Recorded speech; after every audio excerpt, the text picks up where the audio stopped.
Baik, selamat pagi. Hari ini kita akan membahas tentang bagaimana mengisi format pengkajian pada keperawatan gawat darurat. Oke, saya langsung share screen saja.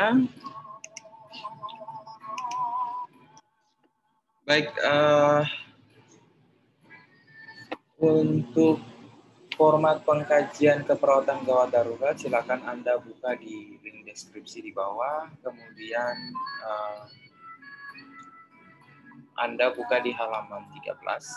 Ya, 13. Di sana Anda akan menemukan sebuah format pengkajian dari mulai pengkajiannya. Hanya pengkajiannya nanti akan dilanjutkan dengan dari mulai intervensi, diagnosa keperawatan sampai dengan dievaluasi ada di format pengkajian keperawatan format pengkajian keperawatan medikal bedah, karena memang untuk dari bagian intervensi sampai dievaluasi untuk semua jenis format pengkajian itu sama. Nah, untuk keperawatan gawat darurat dan manajemen bencana pun sendiri sebenarnya secara umum sama saja dengan kita melakukan pengkajian pada keperawatan dasar maupun keperawatan medikal bedah. Jadi seperti yang saya sudah jelaskan di pertemuan sebelumnya, bahwa memang keperawatan gawat darurat ini adalah merupakan tahap advance atau tahap keahlian ketika Anda telah diajarkan tentang keperawatan dasar dan keperawatan medikal bedah. Nah, jadi orang mulai dengan keperawatan dasar dulu, setelah memahami keperawatan dasar, kemudian dispesifikasikan ke jenis penyakit, pengkajian disesuaikan dengan penyakit. Nah, di dalam keperawatan medikal bedah itu karena sudah dispesifikasikan dengan penyakit, nah kemudian muncul pertanyaan, bagaimana jika penyakit itu datang tiba-tiba atau terjadi tiba-tiba? Nah, itu adalah disebut dengan situasi yang mengancam atau gawat dan darurat. Jadi akhirnya dibuatkan lagi format pengkajian khusus untuk penyakit-penyakit yang memiliki masalah kegawatan. Nah, untuk keperawatan gawat darurat sendiri memang dia mempunyai spesifikasi tersendiri, ciri pembeda, yaitu pada masalah kegawat daruratan yang berfokus kepada airway, breathing, sirkulasi, disability, dan exposure. Nah, itu juga diimplementasikan masuk ke dalam format pengkajian. Nah, pertama secara umum tetap kita akan mulai dengan nama si klien, kemudian usianya berapa, jenis kelaminnya laki-laki atau perempuan, silakan Anda centang saja, alamat silakan Anda tulis. Kemudian agama, tanggal masuk rumah sakit, nomor medical record atau nomor catatan medis. Kemudian diagnosa medisnya apa pada saat masuk. Nah, data pre-hospital ini adalah data yang kita dapatkan atau kita tanyakan kepada si klien maupun keluarganya sebelum klien itu tiba di unit gawat darurat yang ada di rumah sakit maupun di fasilitas lain seperti di puskesmas atau klinik. Klien datang ke rumah sakit itu menggunakan apa? Ambulans, kendaraan umum, maupun yang lain-lain itu mungkin pakai motor atau ditandu oleh orang-orang bawa ke rumah sakit seperti itu. Kemudian tanda-tanda vital pada saat klien itu berada di UGD dan pada saat Anda mengkaji. Di sini ada tekanan darah, kemudian ada nadi, ada pernapasan, suhu normal ya, secara umum begitu. Nah, pembedanya di sini adalah tindakan pengobatan yang telah dilakukan sebelum klien itu dia datang tiba di rumah sakit atau di fasilitas lain. Tindakan pengobatannya sudah dilakukan, ada apa saja, mungkin sudah disuntik apa, sudah dipasang infus, sudah dirawat luka, dan sebagainya. Mungkin sudah pernah dikasih mandi air panas atau apa, terserah. Nah, kemudian keluhan utama itu adalah seperti yang sudah saya jelaskan, adalah berfokus pada saat Anda melakukan pengkajian, ya. berfokus pada saat Anda melakukan pengkajian apa yang dikeluhkan keluarga pada saat keluhan klien pada saat itu. Nah, ini yang saya maksudkan dengan pengkajian yang spesifik pada keperawatan gawat darurat yang fokus kepada airway, breathing, sirkulasi, disability, dan exposure. Di sini airway itu air itu adalah air ya, bukan air. Air itu adalah udara, way itu jalan. Jadi jalan udara atau jalan nafas. Jadi jalan nafasnya itu paten. Paten itu adalah artinya bahwa normal, bisa bernafas seperti biasa. Kemudian kalau yang tidak paten ini ada gargling, snoring, atau stridor. Jadi ada biasanya bunyi itu muncul pada saat klien itu mengalami sumbatan. Jadi biasanya gargling, snoring, dan stridor itu karena memang ada benda asing atau penyempitan jalan nafas. Jadi seperti bunyinya seperti air yang mendidih gitu. Nah, atau seperti orang ngorok, itu kemungkinannya ada banyak penyempitan jalan nafas karena di pernafasannya sendiri spasme otot jalan nafas, kemudian mungkin saja karena ada penumpukan cairan di dalam, mungkin saja ada benda asing yang masuk di dalam, mungkin batu, pasir, ya. Kemudian bisa juga karena pangkal lidah itu jatuh ke belakang menutup epiglotis. Jadi ketika udara yang masuk ada dorongan kepada pangkal lidah, jadi bergetar ya seperti itu. Nah, kemudian ada lagi wheezing, bunyinya mengi seperti orang asma. Nyik, nyik. Nah, seperti itu. Itu adalah jenis bunyi nafas yang abnormal yang biasanya muncul ketika ada obstruksi jalan nafas. Nah, mengi itu biasanya muncul pada orang asma. Nah, itu adalah jalan nafas. Nah, breathing. Nah, breathing dan airway ini biasanya berkaitan, namun berbeda. Kalau airway bicaranya soal jalan nafas, breathing itu berbicara soal pernafasannya. Jadi, apakah pernafasannya itu efektif atau tidak efektif? Efektif itu dimaksudkan adalah kembang kempis dada itu sempurna ya pada saat inspirasi maupun ekspirasi. Kemudian apakah respirasi rate atau frekuensi pernafasannya itu normal atau tidak dari mulai 12 sampai 24 kali per menit. Kemudian warna kulit. Jadi kenapa sampai warna kulit ini dikaji di dalam breathing? Karena memang pernafasan itu dia berkaitan dengan oksigen yang masuk ke dalam tubuh sampai ke dalam darah. Jadi ketika kekurangan oksigen biasanya disebut dengan sianosis, anoksia, sianosis, anoksia, sampai nanti iskemia ya. Di sini warna kulit biasanya ada, kalau normal ya memang pengisian kapilernya bagus ya. Pengisian kapilernya bagus, oksigennya tercukupi, hemoglobinnya bisa hidup. Di sini normal, warnanya pink. Kemudian kalau pucat agak sedikit ya pucat, putih gitu. Di sini silakan Anda centang. Kemudian pola nafasnya normal atau tidak, entah cepat, entah cepat, entah dangkal ya, baru tarik nafas sedikit sudah hembuskan lagi. Jadi begitu cepat sekali. Kemudian kerja nafas ini yang saya maksudkan tadi, apakah normal frekuensinya dari 12 kali sampai 24. Kalau cepat namanya takipnyo ya, ini pernafasan cepat. Bradipnyo, cepat itu lebih dari 24, bradipnyo itu kurang dari 12 atau lambat. Kemudian apakah menggunakan otot bantu nafas? Otot bantu nafas itu apakah bernafas karena sudah saking sesaknya, itu menggunakan cuping hidung. Ya, jadi tidak sampai di paru-paru yang kembang kempis, tapi hanya di cuping hidung saja seperti ini. Jadi seperti itu. Ya. Kemudian menggunakan ada retraksi dada. Jadi ketika dibuka bajunya di sana Anda melihat dinding dada atau kosta itu akan melebar ya. Jadi antara tulang dada dan tulang dada terbuka ketika inspirasi terbuka lebar sekali. Itu klien memaksakan diri untuk bernafas ya. Kemudian Anda lihat di prosesus sifoideus itu Anda lihat dalam sekali, ya. Biasanya itu muncul pada anak-anak.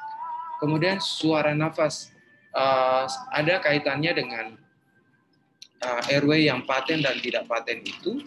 Kemudian suara nafasnya itu ada vesikular, vesikular itu normal. Kemudian wheezing itu mengiang tadi saya bilang. Kemudian bronki dan stridor itu mirip sekali dengan yang tadi airway yang tidak paten karena memang ada jalan nafas yang bermasalah. Kemudian ada jejas, lihat di dinding dada. Di dinding dada ada jejas ataukah tidak jejas, itu seperti lebam-lebam. Ya, itu kemungkinan mungkin dipukul, entah ada benturan, entah jatuh di jalan, berdarah dan sebagainya. Kemudian deviasi trakea. Anda lihat di Adam's apple, lihat ada kemiringan atau tidak. Mungkin kalau kemiringan mungkin ada benturan, entah sengaja dipatahkan lehernya. Ini Anda tulis. Kemudian pengembangan dada kiri dan kanan, apakah ketika inspirasi itu mengembang bersamaan atau tidak. Kemudian distensi vena jugularis, ya. Distensi vena jugularis Anda lihat di sini. Apakah ada pembesaran vena di sini atau tidak? Ini adalah vena jugularis, ada pembesaran atau tidak. Di sana Anda bisa mengukur. Kemudian masuk di sirkulasi atau peredaran darah. Kualitas nadi Anda raba, nadinya kuat, pukulan atau denyutan nadi itu kuat atau lemah. Kemudian ritme jantung, Anda ambil stetoskop, Anda taruh di dada sebelah kiri, Anda dengar regular bunyinya lup dup, ataukah bunyinya dup dup dup dup dup dup. Itu cepat seperti itu, ya. Kemudian Anda hasil pemeriksaan EKG seperti apa? Apakah sinusnya sinus normal, bradikardi atau sinus takikardi, ataukah ada yang lain seperti itu, ya. Itu dari hasil pemeriksaan. Kemudian capillary refill time itu pengisian kapiler, ya, pengisian kapiler. Anda tekan di kuku seperti ini, kemudian Anda lepas. Kalau tekan seperti ini pasti akan pucat, ya, akan pucat. Kalau Anda lepas, biasanya akan mengisi lagi warna pink seperti semula. Pada saat Anda lepas sampai pengisian kapiler itu, kalau kurang dari 3 detik, maka normal. Kalau lebih dari 3 detik, maka kliennya itu abnormal, dan dia ini akan, si arti ini akan berkaitan dengan warna kulit, pucat atau tidak. Itu adalah tanda-tanda sianosis. Kemudian warna kulit ini juga akan berkaitan dengan yang diperiting. Kemudian suhunya Anda raba, hangat atau dingin. Kalau dingin juga berkaitan semua dengan warna kulit, capillary refill time, karena pengisian oksigen ke hemoglobin itu akan mempengaruhi warna kulit, untuk sianosis atau tidak. Kemudian suhu, ya, suhu kulit itu bisa menggunakan termometer maupun Anda meraba, ya. Kalau hangat normal, dingin itu abnormal. Itu berarti tanda-tandanya kliennya itu mengalami sianosis.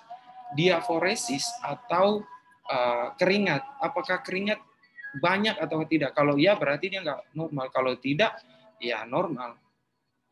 Ini berkaitan dengan suhu kulit dan warna kulit. Nah, kemudian disability atau tingkat kesadaran, GCS-nya. GCS ada 1 sampai 13. Silakan Anda isi mata, verbal, motorik. Itu ada pemeriksaan, daftar pemeriksaan GCS. Kemudian exposure, Anda lihat di sini bahwa ada patah, ya, fraktur atau tidak, perdarahan atau tidak, ya, seperti itu. Kemudian riwayat penyakit sekarang, ya seperti yang kita isi biasanya. Klien datang menggunakan apa, kemudian ada masalah apa di rumah, sampai klien harus dibawa ke rumah sakit yang betul-betul mengancam jiwa. Riwayat kesehatan masa lalu, punya alergi obat dan makanan atau tidak, pernah dirawat atau tidak, pernah kecelakaan, pernah operasi atau tidak. Kemudian riwayat kesehatan keluarga, apakah klien punya penyakit yang sama dengan keluarga yang lain atau tidak. Kemudian genogramnya jangan lupa digambar. Kemudian kepala, ya, kepala silahkan Anda mengisi. Jadi pemeriksaan head to toe ini sama saja seperti kita mengisi format pengkajian keperawatan dasar maupun medical bedah yang berfokus pada IPPA, inspeksi palpasi, perkusi, dan auskultasi. Sini sudah ada semua. Kemudian ditambah lagi dengan pemeriksaan penunjang atau laboratorium medis seperti yang saya sudah bilang. bahwa hasilnya apa, interpretasinya apa, tanggalnya apa. Seperti itu ya, seperti yang sudah saya jelaskan. Nah, pertanyaan begini, Pak, kok tidak ada pemeriksaan pengkajian sosial, psikologis, dan lain-lain? Ini klien masalahnya adalah masalah primer atau masalah akut. Jadi klien itu tidak akan bisa ditanyakan karena klien pada saat itu juga karena data ini adalah data yang betul-betul kita tanya kepada si klien. Kemudian si kliennya ini sudah pasti tidak sadar atau mau menjawab karena ini dalam keadaan aku, dia tidak akan bisa menjawab dengan baik. Jadi pengkajian itu dipisahkan, itu masuk saja nanti ketika dia dirawat di ruang rawat, ya di ruang rawat di Bangsal, baru kita masuk dengan pengkajian keperawatan medikal bedah. Jadi pengkajian kegawat daruratan ini hanya berfokus kepada keperawat di unit gawat darurat, tidak bisa digunakan di Bangsal. Kalau masuk di Bangsal berarti gunakan format pengkajian keperawatan medikal bedah atau pengkajian keperawatan dasar. Seperti itu ya. Nah, jadi kemudian Anda bisa langsung masuk kepada format pengkajian keperawatan medikal bedahnya. Diagnosanya apa? Ya, mulai dulu dari sini, analisa datanya apa, kemudian simptom, etiologi, dan problem, kemudian lanjut dengan diagnosa keperawatan, dan rencana asuhan keperawatan. Nah, di sini mulai dari diagnosa sampai di evaluasi. Kalau kemarin di perioperatif itu hanya berfokus, kalau intraoperatif hanya berfokus pada 1 jam itu saja, ya, preoperatif juga begitu, maka keperawatan medikal bedah, keperawatan gawat darurat juga seperti itu, hanya per jam, ya. Jadi ketika Anda lakukan tindakan pada saat itu, langsung responnya apa, ya. Kemudian nanti diagnosa keperawatan itu disesuaikan. Nah, tidak pernah tindakan, jadi tindakannya itu langsung responnya apa. Contoh Anda melakukan pengkajian tanda-tanda vital, responnya apa? Jadi langsung Anda isi implementasinya apa, ya tindakannya apa, langsung evaluasi responnya apa, situ langsung ditulis. Nanti pada saat klien mau keluar dari ruangan, baru Anda isi di sini tanggalnya berapa, diagnosa medisnya apa, jam, tanggal dan jam, kemudian catatan perkembangan. Di sini swab-nya masuk berdasarkan dengan diagnosa keperawatan yang Anda tulis di atas ini, ya. Jadi ini evaluasinya ini ditulis bisa per shift, ya. Mungkin saja ketika Anda sudah pindah shift, kemudian kliennya belum keluar di UGD, bisa Anda tulis di sini. Nah, kalau seandainya kliennya masuk kemudian langsung dipindahkan, berarti Anda bisa langsung diisi di sini evaluasinya. Jadi ada dua cara. Pertama, evaluasi bisa diisi, evaluasi sumatif ya, terakhir diisi pada saat klien akan pindah ke ruangan, asalkan belum ganti shift. Yang kedua, catatan perkembangan atau evaluasi sumatif ini, SOAP-nya itu bisa ditulis pada saat pergantian shift, ya seperti itu. Jadi tetap di sini tulisnya SOAP dan di sini tulisnya adalah respon, ya bisa juga S dan O saja. Tapi di sini tetap SOAP ataukah SOAP IR, ya. Oke, mungkin dari saya seperti itu. Silahkan Anda mengerjakan tugas yang ada di link deskripsi. Tetap semangat dan selamat pagi.